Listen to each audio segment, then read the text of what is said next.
when did the Illuminati subvert the Mormons, or or when did they infiltrate and subvert the Jehovah's Witnesses? The reality is they were the ones that created these organizations. Right. Yes. And the topic of this interview is the Illuminati infiltration into Christendom, we can say, more specifically into churches, into Protestant churches. And that's why I was asking you what for people who aren't familiar with the Illuminati or how they operate, it's important that you said what you said, because now they'll have a better idea of how they infiltrate churches and why. And that brings me to the primary topic here. There's a movement happening.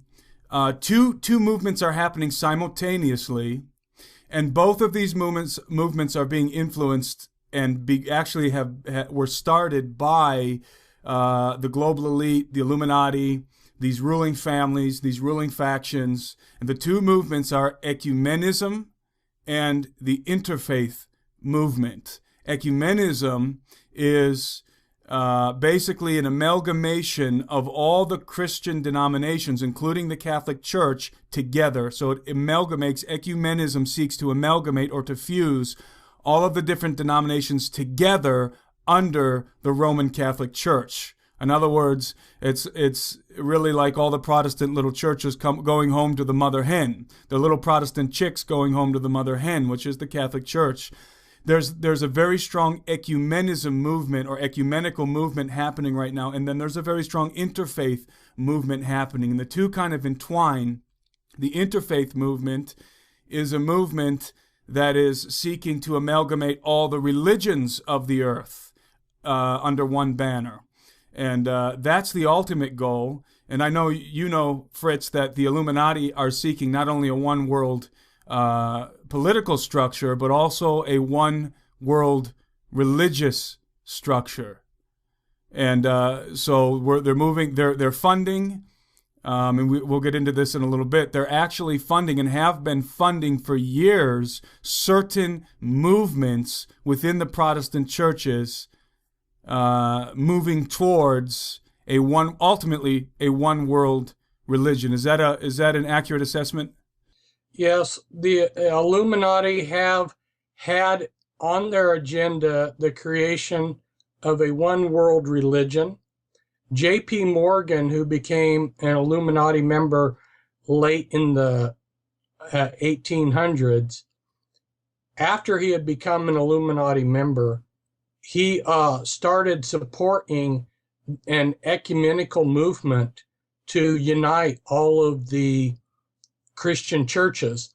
And under his tutelage, financed by him, they created the Federal Council of Churches of Christ.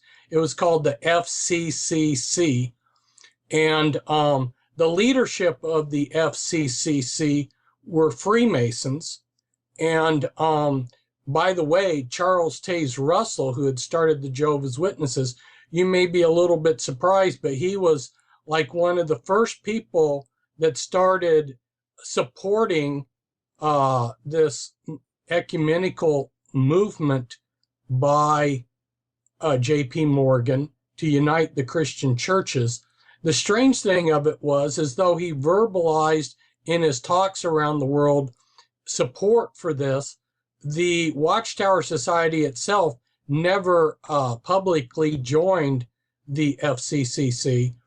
The FCCC then, it transformed itself into the National Council of Churches. Notice that they dropped off the word Christ. And again, the National Council of Churches, its leadership were Freemasons. And Freemasonry is like the glove.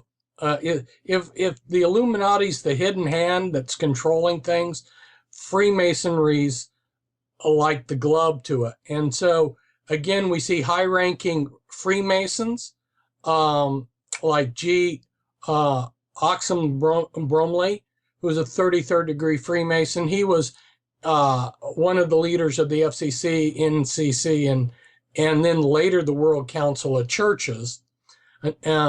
So he was the first president of the World Council of Churches. So after we got the National Council of Churches, then the next step was to create the World Council of Churches. And you see in, I believe it was 1982, in Sweden, the World Council of Churches pledged themselves to actively support a one world government and a one world church. And Billy Graham has been very active in the World Council of Churches.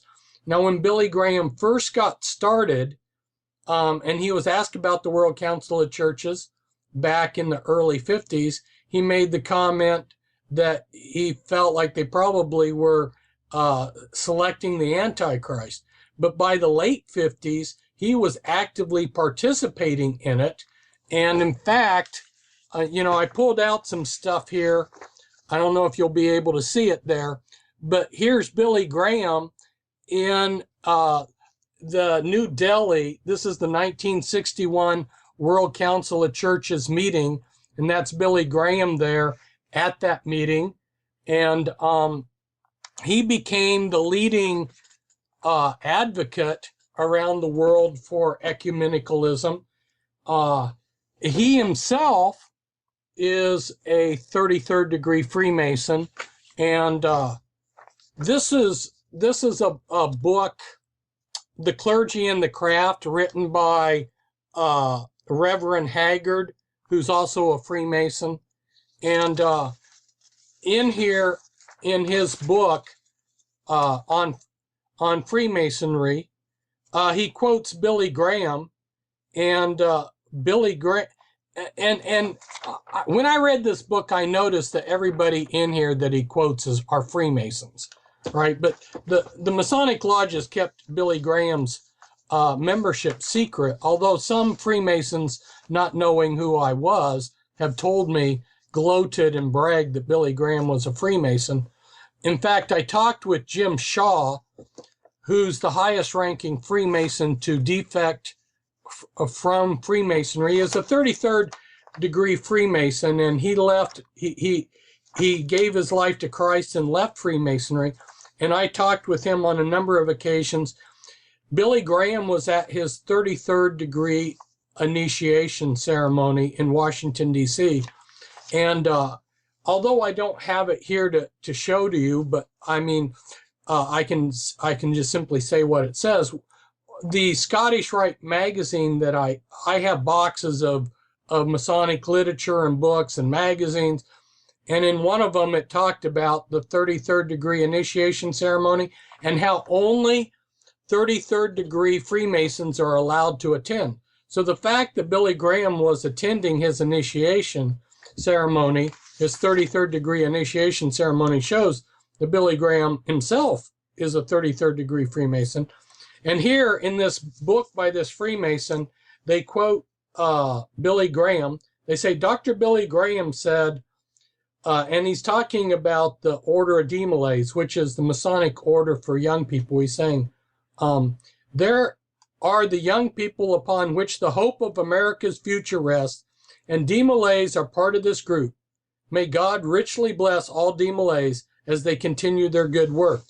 So there's Billy Graham bragging or saying that God's work is going to be done by the Order of Demolay, which, is named after Jacques de Molay, who was the head of the Knights Templars, which, Jacques de Molay was killed on Friday the 13th. It was kind of interesting here in Portland.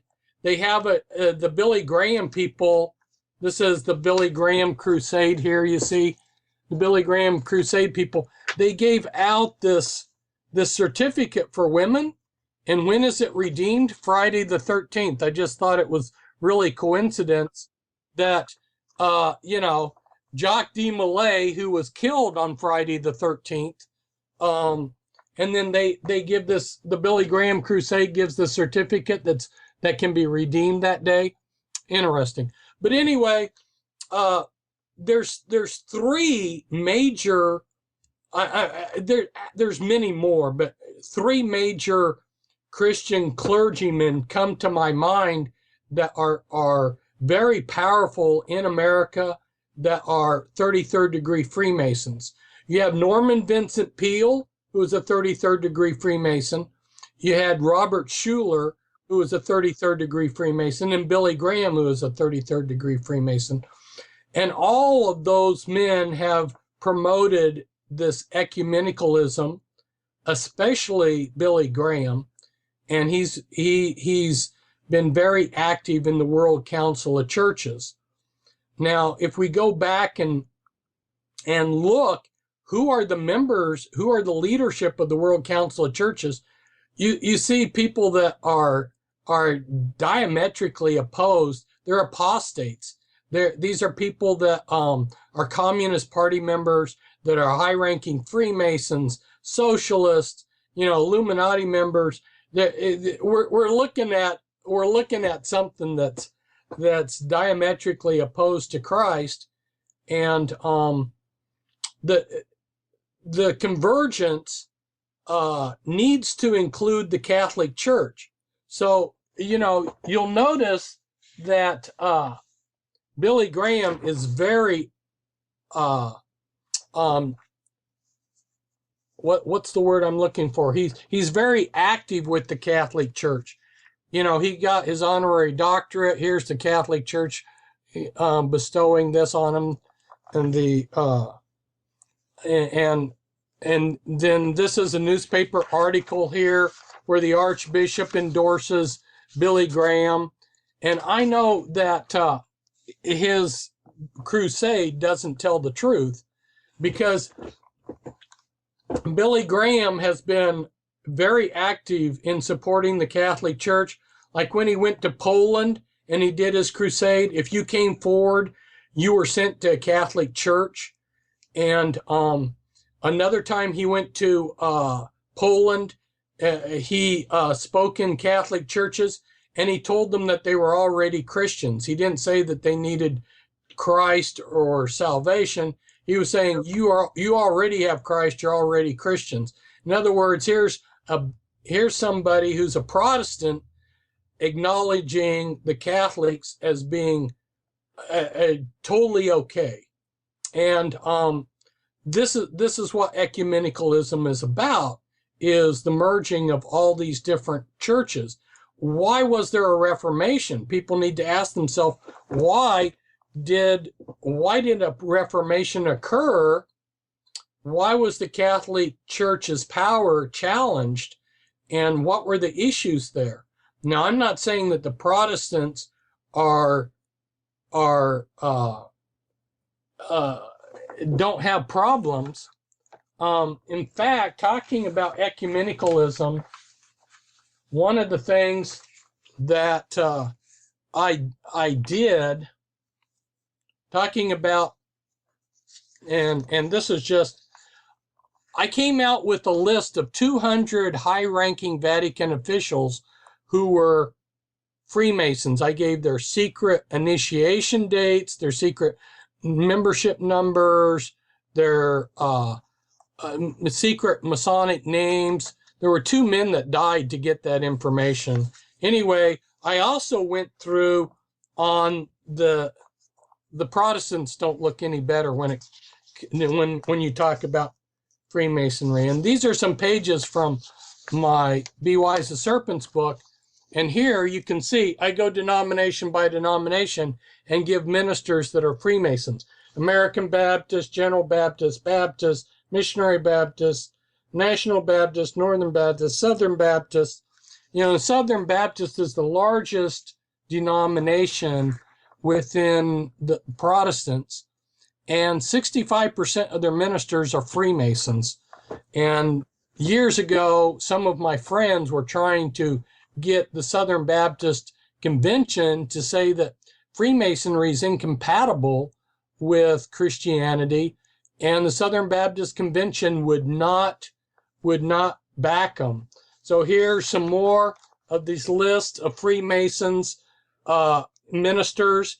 Christian Church, Church of God, Church of Scotland, Congregational, Disciples of Christ, Episcopalian.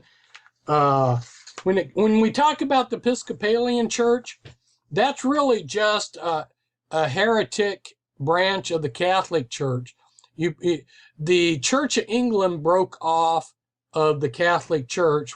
Part of the reason why is the king wanted to be able to divorce his wife, and he was beheading several of them because he couldn't find a wife that would produce a sire, and so he wanted permission to divorce his wife. The Pope said no, so he deposed the Archbishop of Canterbury and put in his own person, and that caused a split with the Catholic Church. There were also some other issues, but that was the major issue. So when we talk about the Church of England, they also call that church the Anglican Church, but since the American Revolution, it wasn't very popular to refer to, I'm going to the Church of England after our revolution, so they started calling it the Episcopalian Church. But the Episcopalian Church, the Archbishop of Canterbury, who's the head of it, has typically been a Freemason. And so here we go: Methodist Episcopal, Evangelical, Friends, Jewish rabbis, Lutherans, Methodists. We just go down, Presbyterians, United Presbyterians, Reformed Church, Salvation Army, Unitarian, United Brethren, United Church of Christ, Universal. You go through. Freemasonry has members throughout Christendom. Christendom. That brings me to a question, Fritz.